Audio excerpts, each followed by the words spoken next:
Welcome back to CFO Weekly, where we're talking with financial leaders about how to build efficiency in their teams, create time for strategy, and ultimately get results. This podcast is brought to you by Personiv, the trusted leader in finance and accounting outsourcing for over 30 years. See how Personiv's customized solutions can help you streamline your operations with teams that start as small as one. Visit the website at personiv.com to learn more. I'm your host, Megan Weis. Let's jump right in. Today, my guest is Bobby Pinero, CEO and co-founder at Equals. Prior to Equals, Bobby spent nearly 8 years at Intercom, building finance, analytics, biz ops, and several other functions. He joined when Intercom was under $1 million annual recurring revenue and 20 employees, and left when it was $200 million annual recurring revenue and 700 employees. He then started Equals with another early Intercom employee. Equals is a passion project. It's the tool he wished he'd had as an analyst.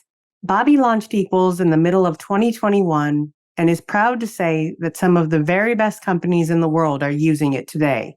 Bobby, thank you very much for being my guest today. Thanks, Megan. Excited to be here. Yeah, today we're going to be discussing your journey as an analyst at fast-growing startups to founder of your own company, and why you feel it's time for spreadsheets to be reinvented. I'm looking forward to hearing your story, so let's get started. First, and as always, if you could just tell us a little bit about yourself and your career journey and how it is that you got to where you are today. Yeah, of course. So I started my career I've always known that I wanted to go into earlier and earlier stage companies. And I think I've always known that I wanted to start my own company. But I started in kind of the opposite place of that. I started in one of the biggest companies in the world. So I started my career at IBM as a finance analyst within their corporate finance team. I did that for a couple of years and quickly learned, it was a great place to start my career. I learned a lot of the basics of how to be a professional, how to work in Excel, how to make models, how to make presentations, things like that. And then also quickly realized the type of company I don't want to work for. I felt like I was a cog in a very big machine and I didn't get to kind of see the impact of my work. And I really wanted to have more ownership over the things that I was doing. And so did that for about 2 years and moved into a smaller company with about 150 person startup at the time. And that was got a feel for kind of what it looks like to run a finance team in a small company. Learned a lot of practical skills, SQL being one of them. I'm sure we'll touch on that. I have lots of opinions about finance folks learning SQL. And that then really set me up for the opportunity that really changed my career, which was the job that I took at Intercom. So I joined Intercom when it was a 20-person startup.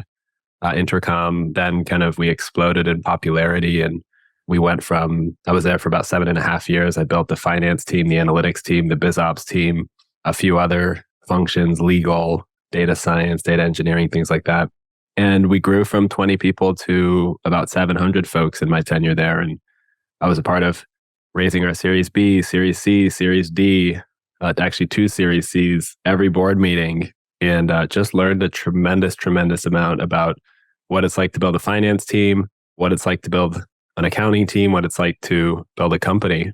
And then from there, 700 people felt too big for me. And so I left, and I'm sure we can touch on the story, but ultimately decided to start my own company with somebody that I met at Intercom. He was actually Intercom's first employee. The company's called Equals, and we've been at it for about 2.5 years. And what we're trying to do is build essentially the tool that I wish I'd had for myself in that time, building out the finance team at Intercom. It's a next generation spreadsheet. It's a spreadsheet that's connected to all the places where modern technology companies work with their data. So any data warehouse, any database, to tools like Salesforce, Stripes, QuickBooks, Google Analytics, Google AdWords, et cetera, et cetera. And then we help analysts automate a lot of their work. So get a lot of the time back from doing a lot of the kind of manual and error-prone type of work to actually generating insights, which is my favorite part of that job. So speaking of next generation, talk to us about how the landscape has changed for finance professionals over, let's say, the last decade, and what you feel or felt like the biggest challenges that were faced by finance professionals. Yeah, I think that, and this is, it's for finance folks, and I also think of it really for anyone who's kind of in a sort of analytical or supportive type function in a business. I think just the biggest challenge has been we now have so much information about our businesses. We track everything, right? You go back 10, 15 years ago, and when you were measuring your business, you had your P&L, you had your balance sheet, you had your cash flow statement, you looked at your bank account, and there were a few kind of inputs that you used to understand what was happening in your business.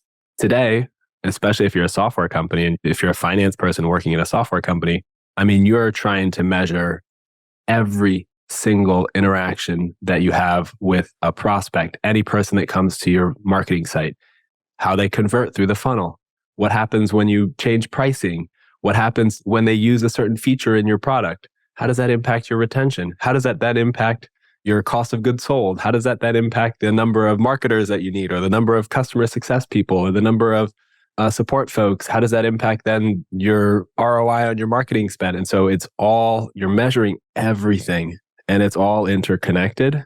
And so I actually think one of the biggest challenges for finance folks is your role isn't just finance anymore. It's not about planning. It's not about creating a financial statement or a forecast. It's about, you need to be able to cut outside of just those kind of areas of domain expertise. You need to be able to have a conversation with the marketing leader about a campaign and how you're going to measure the efficacy of that campaign. You need to have a conversation with the product person or the engineering leads about the return on investment for engineering or a new product and what impact that's going to have on the business. And so you really just you're having to kind of navigate all of these different areas of the business, and you need to be able to get all that information, pull it all together and make sense of it. And so just the cognitive load that ends up falling on a finance person today is just so much different than what it was, I think, 10, 15 years ago. And with so much data available today, how do you avoid drowning in a sea of data? And how do you know where to start with it? Yeah, that's a great question. I think you have to, as silly as it sounds, I think as a finance person, you kind of have to approach the business as if you were the CEO and the owner of it. And you have to think about what are the things that are absolutely, if you were the person running the business, if you were the person that's ultimately making the decision, what are the most important things that you would need to know? And so that I found for me is like a really helpful forcing function for just like getting really, really clear on a few key things. Because yeah, like you said, and like I kind of talked about, we can analyze anything and everything. Yeah. And so you need to just approach the work here as the marketing team might ask for 10 things, the sales team might ask for 15 things, the product team might ask for 10 things, but your perspective still needs to be as if you're the CEO, as if you're the owner of the business, as if you're the person that's making ultimately all of the decisions. And that helps you really kind of narrow down what you should look at, what you report back on, and what ultimately the executive team is looking at. Great advice. So talk to us about your move from employee to founder. You mentioned that very early on in your career, you had thoughts of becoming an entrepreneur, but when did you realize that you had a product that people needed? Great question. So over the course of my career, I kept kind of two lists running. One list was, I called it the overheard list. And this was just a list of, and this was actually a way for me to become just a really effective analyst and finance person. But it then led into kind of my practice of ultimately then coming up with ideas for becoming a founder. And the overheard list was really simple. It was just a list of ideas of analyses that I wanted to do across the company. And it'd come from things that I'd overheard in meetings, in lunch chats, at water cooler conversations and one-on-ones, at happy hour. Obviously, this is a pre-COVID world where we spent more time in person together, but I just write down ideas of different analyses I wanted to do because I'd hear somebody say something that didn't have any backing, or maybe I heard somebody have an opinion about something. And so I'd just go prove it out. And I'd go do the analysis myself in the time that I had, and I'd go ping them and I'd say, hey, I heard you say, wow, we're much better at converting leads in this geography for XYZ reason. And I went and pulled the data and see if I could confirm that or negate that. And so as I started doing that, then I started solving kind of real problems for people in the organization. And so the natural thing for me from there was, let's just keep a list of ideas that I have for problems that I have or problems that I see across the company. And I just would keep a list of ideas And it just, anytime something came to me in a meeting, and it was just ideas for little companies or little products that I wanted to build. And I would come back to it every once in a while. And then when I was leaving Intercom, it wasn't clear to me that I was going to go start a company. In fact, I was pretty afraid to go do that. I remember the natural kind of inertia was for me to go and do the same thing that I'd done at Intercom already at another company. After all, I'd had so many lessons that I'd learned. The second time would go much better. Oh my gosh, it'll be so much easier. Now it'll be easier to hire people. I'll know what to expect, all those things. And as I was going to interview, and then I remember I was about to sign an offer letter with another fantastic Series A company. There were 20 people as well. I was going to go join as their first finance hire. And I felt depleted doing it, like thinking about it. I just felt like it was like a small part of me was dying. It felt like this like energy drain for me. And then I just kept going back to that list of ideas. And the idea for equals was one of a few that were at the very, very top. And I just kept circling it and kept going back to it. And I kept just getting energized by it. And then as so happens, the universe kind of sends you serendipitously. My co-founder ended up coming up to me out of the woodworks, and he had just left the company that he'd started. And he was like, "What are you doing? We should start a company together." And I pitched him on the idea for equals. And within 3 days, we spent hours and hours together over the course of those 3 days. And after those 3 days, we were like, "We're doing it. We're in. Let's go. Let's start." And that was it. That's awesome. What a great story. So looking back on that experience, do you have any advice for other people who are considering venturing out on their own to maybe minimize the risk associated with that, or overcome the fear associated with it? Yeah. I guess the first thing I'd say is it's going to be scary no matter what. And I think to the extent that you can kind of embrace the fear. I remember the first year I started when I was working on equals, I write down I have goals for myself at the beginning of the year, and then I write down just little quotes. And there's a quote by Childish Gambino, and he says, "If you're afraid, you're doing it right." Yeah. And I kept looking back at that all year because I was terrified. And still some days I wake up and I'm like, what am I doing? This could all fall flat. And so I think you're going to be afraid, and that's part of it. And talk to any entrepreneur and you ask them, did you know it's going to work? Did you know it was going to be and I think most didn't actually know. They were just jumping into the uncertainty, and kind of you learn to sit in that uncertainty. And so that's part of the journey. The things that I'd say that just like the practical advice, I'd say the thing that I know that's worked really well for me has been solving a problem for myself. I think that's made it a lot easier.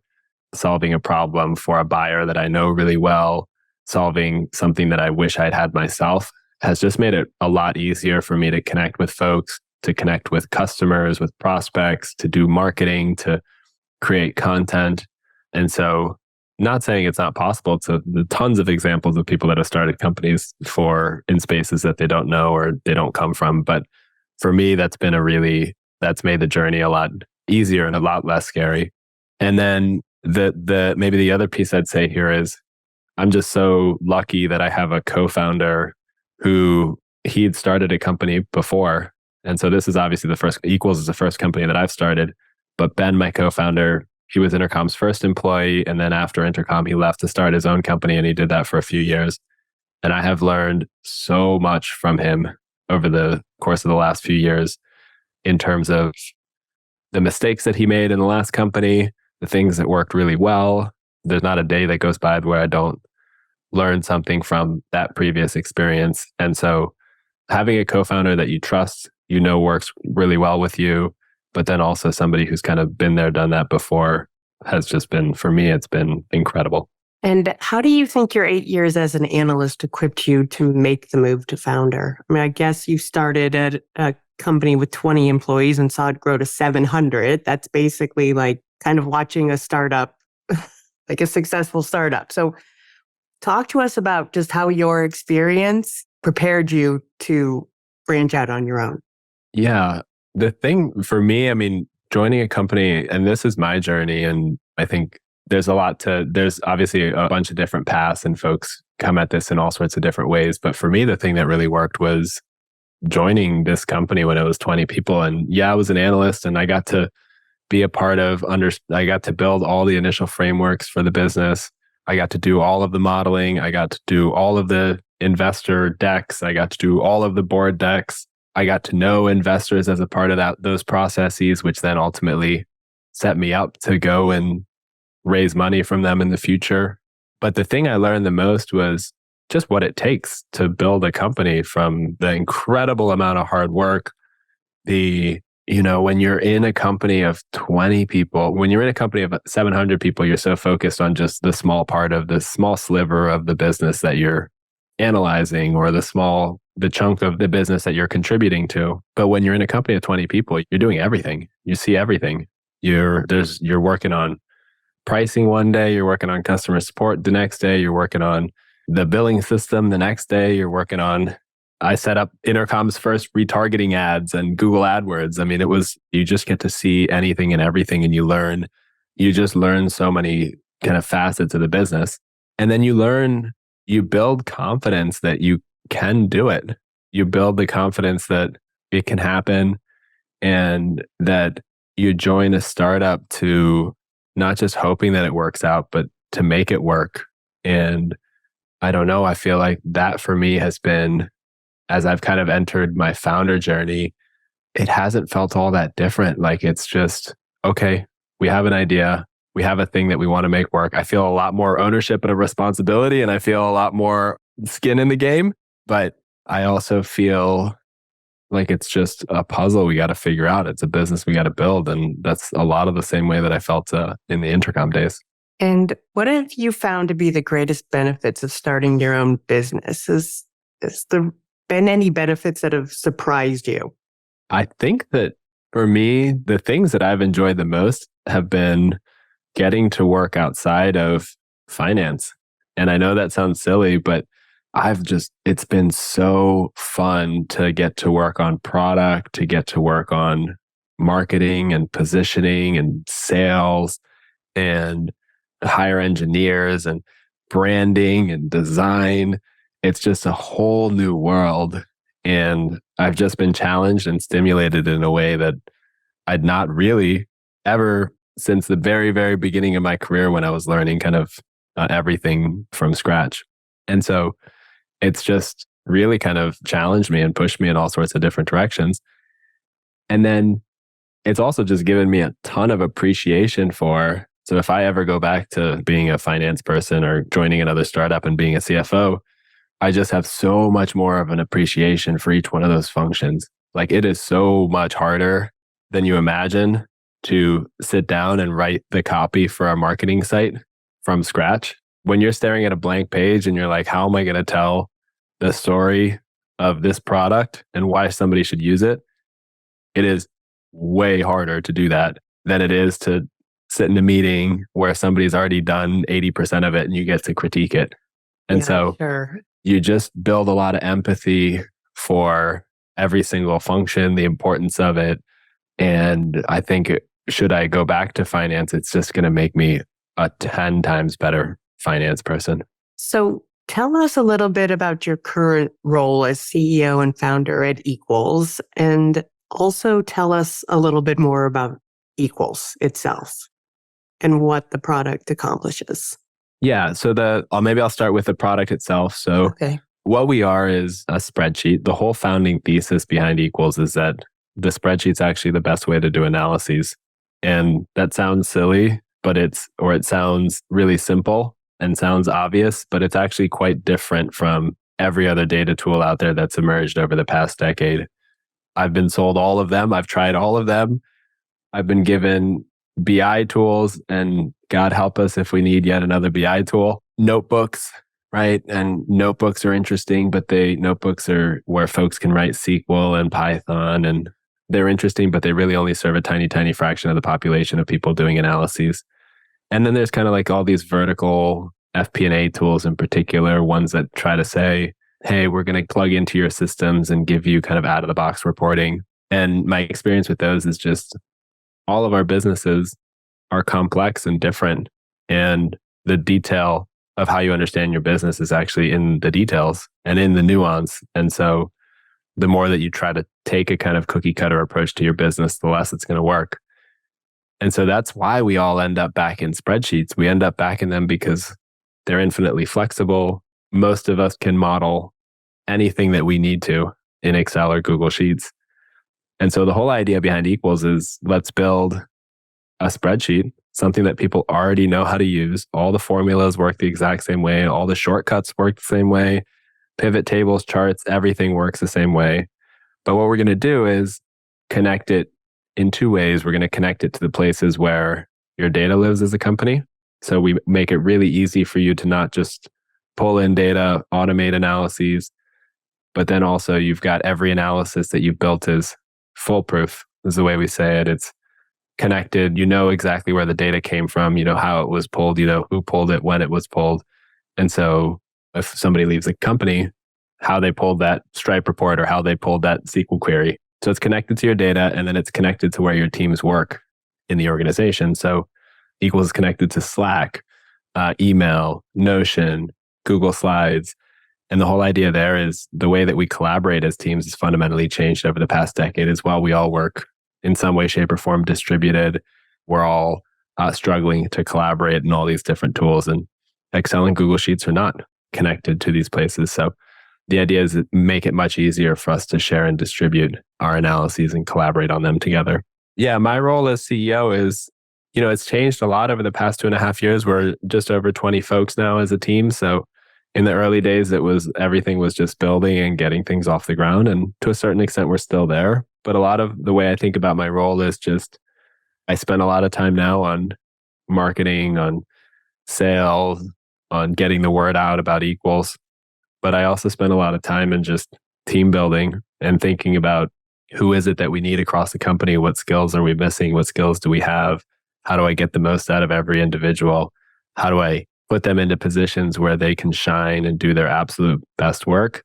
So I spend a lot of time on, those are really the two main things that I work on now. And I'm just curious, is this something you can, I could just buy and take out of the, say, box and start using? Or is there an implementation process that comes along with it? And if so, how intense is the implementation of this product? We do both. So you can go to equals.com and you can sign up and start a trial, and you can connect your own data sources, and you can start pulling down whether it's SQL queries, or you can pull down a QuickBooks report, a Stripe report. We've got templates as well. So you can self-serve, and we have lots of folks that just do that. And so it's all browser based. So you use Equals just like you would Google Sheets in your browser. And then we also, for either larger customers or folks that have more sophisticated needs, we do offer implementation. We help folks. We do two forms of implementation. One is if you have models that you want to transfer over from Excel, Google Sheets, any BI tool, anything like that, we'll help you build those out and get them stood up for you in Equals. And then if you're a startup and you don't know exactly what it is that you want to measure, we'll also kind of partner with you and spend a few months and kind of help you get a few key reports stood up in Equals. So any of those are kind of options, and price varies based on the intensity of the engagement.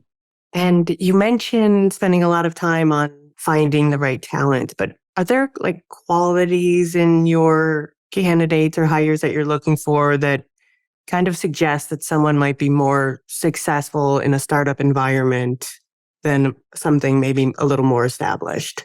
Definitely. I think that the things that I look for the most are just tenacity and kind of hunger and scrappiness and ability to move quickly. For me, it's less about experience. It's less about, in fact, I think experience in a lot of ways can kind of very, very specific and sometimes can work against somebody, right? If you come into a role and you've got very set ways of doing things, I think in a lot of startups that doesn't work, because a lot of what you need at a startup is to kind of figure it out. And so what I really look for is somebody who's curious, excited, willing to work hard. The phase that we're in as the company right now is still very, very, very much the building phase. It's Are you ready to commit to that? And do you have just an urgency in what you do? Like I always say to the team, like, you're looking at your calendar, I'm looking at my watch.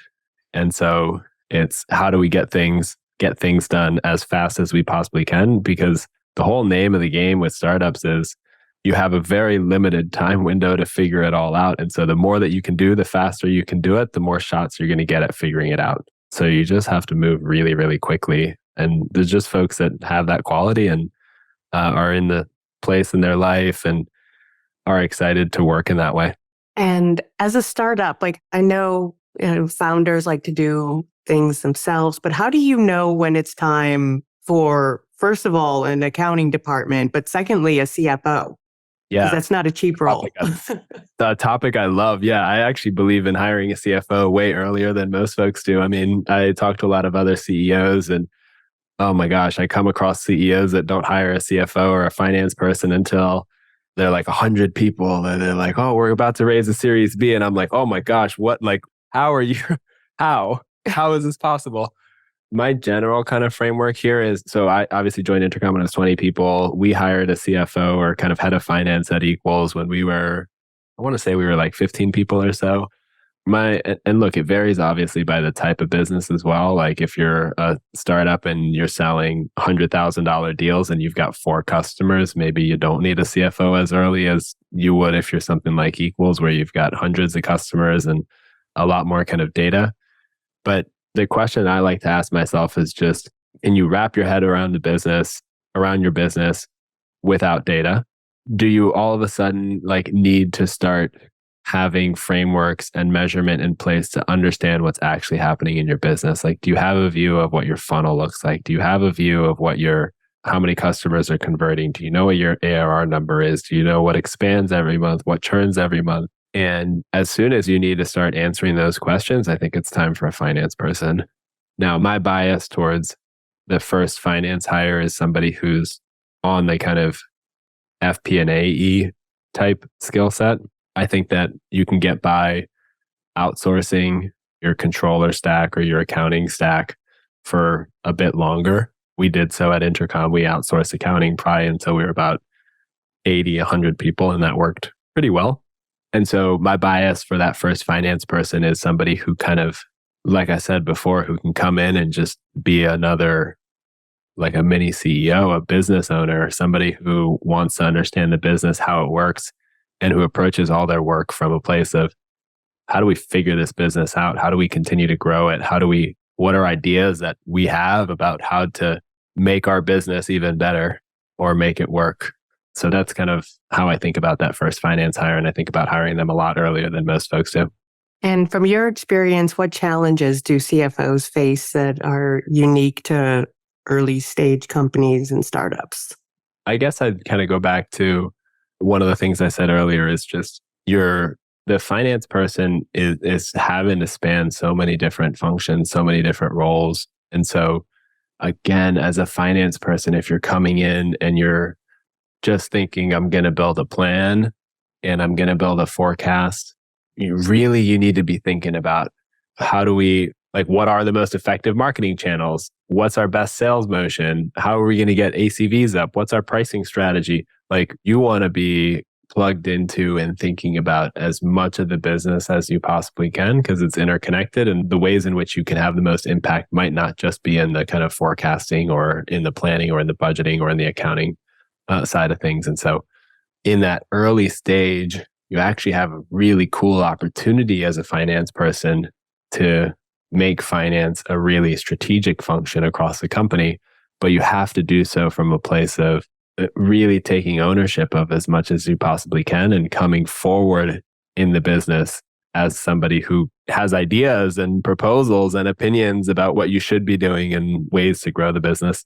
And let's draw on your knowledge of working in analytics. So in your view, how important is it that businesses build a high-level, one-page financial model? I think it's the simpler the model, the better I've found. And so at Intercom, for the longest time, we had a forecast review. We'd run it every Friday, and our forecast model was one tab in Excel. And there's a lot of stuff that went into that tab, but it was a one-page model. and I could wrap my head around it. So could the entire executive team. And I think that the getting to something really simple, there's a lot of work to get to something simple. In fact, getting to something simple is actually harder than it is to get to something more complex. And that act of like distilling things down not only helps you understand the business better, but also helps you communicate the things that are most important to stakeholders. And so, yeah, we used that model probably until we were, I don't know, I joined less than $1 million in ARR. We probably used that model until we were like 20, 30 million in ARR. And then we built something a little bit more complicated. And you mentioned earlier in our conversation SQL, and you advocate that finance professionals should ideally learn SQL to be data self-sufficient. So talk to us about that. A topic I love. SQL changed my career fundamentally. And, I think that it's really the language of most technology companies now, right? Like you go into a technology company and almost every single one of them has some sort of database, data warehouse, and it's almost always a SQL-based database. So what I advocate for is finance folks should learn how to query a SQL database so that, you can obviously learn how to write into a SQL database. You can learn how to build them. You can learn how to transform them. I don't think finance needs to learn any of that. I think being able to access information is benefit one, right? You can actually go in and pull things down. You can move quickly as an analyst. You can answer your own questions. But the real benefit, I think, of learning SQL is you actually just learn how, when you understand your company's database, you actually understand how the company itself works. You understand how the product works. You understand how the business works, because all of that is encoded in the database. There are rules around when a customer gets charged, how they get charged, what they get charged for. There's columns in your database about what app is associated to which customer, and then what emails are associated to that, and how people get invited to. It's all like the guts of every single interaction that happened in your business are all encoded in that database. And so as you start to just understand how it's all encoded, you actually just make sense of the business itself. You understand how it works. You understand how lead becomes a trial, how a trial becomes a paid customer, how a paid customer then expands, how that expansion becomes then either a long-term paying customer or a churned customer. And you can start to link it all together.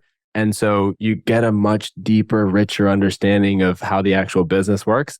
And then you build better relationships with, you can actually, when let's say you launch a new product or you change something in the funnel, you actually have an understanding of how that change might impact your reporting. You can preempt conversations with your engineering team. You can actually have conversations with them to say, hey, this is how I need the reporting to be set up at a granular level so that you can actually get the thing that you want. How many times have you seen a finance person? How many times have you seen a launch of a product or a launch of something new or an experiment go live, and then 2 weeks later, you go to pull the data and you realize, actually, we don't have it set up in the way that we need it to be set up to get to answer the question that we need to, because there was some miscommunication about what we needed and how we needed it. And so you just prevent things like that, and you just have a much richer, deeper kind of connection to how the company works. So I've found that for me, it made me way more self-sufficient, but also gave me a much deeper understanding and deeper connection to how the company itself works. So learning SQL, is it something I could just pick up a book and learn on my own? Or is it something that requires maybe a course or two? Neither, I would say. So I required it of every finance person that joined Intercom, and every single person on the finance team learned it, and they learned it in under 2 weeks. Wow. And it's just get in and do it. You just get access to a database, and you sit down maybe with a peer who has written a few queries, can show you how to select star from this. There's some great courses online. You can go and read how a join works.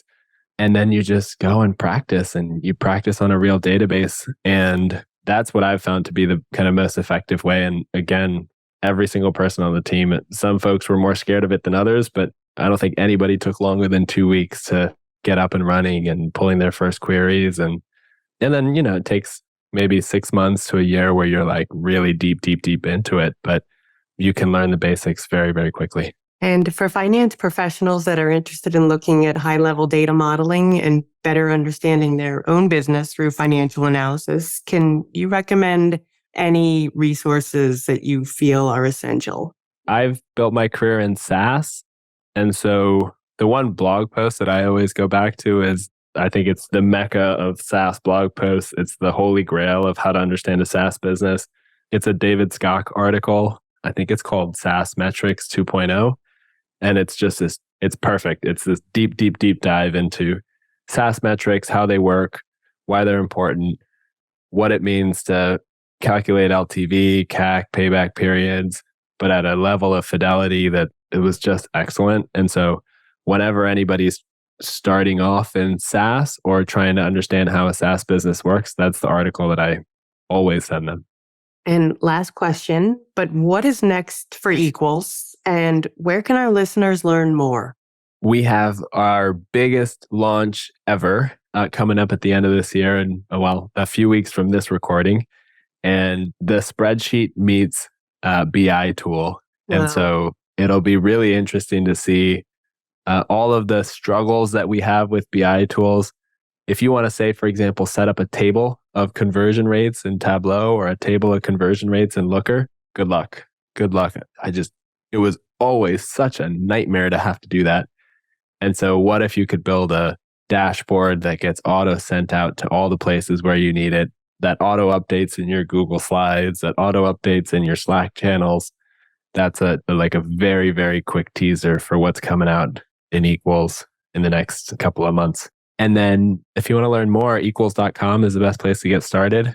You can obviously also follow me on LinkedIn or Twitter. It's just at Bobby Pinero on both. And I obviously publish a lot of content like everything we've talked about here, but also updates about Equals. Bobby, thank you so much for being my guest today. Thanks, Megan. This was really fun. Thanks for having me on. Yeah, I really enjoyed speaking with you and thanks for finding the time to be here with us today. I wish you and Equals all the best. Sounds like you're both doing very exciting things. Thank you. Thank you. Yes, likewise. This was a really fun conversation. And to all of our listeners, please tune in next week. And until then, take care. If you're ready to boost efficiency and streamline your accounting processes at significant cost savings, it's time to talk with Personiv. Their people-powered solutions have transformed the delivery of back-office tasks and general accounting functions for decades, partnering with clients to provide everything from accounts payable to payroll services. See what Personiv can do for you by visiting personiv.com. You've been listening to CFO Weekly, presented by Personiv. Please subscribe wherever you get your podcasts to hear all of our episodes. Want to learn more? Check out personiv.com. Thanks for listening.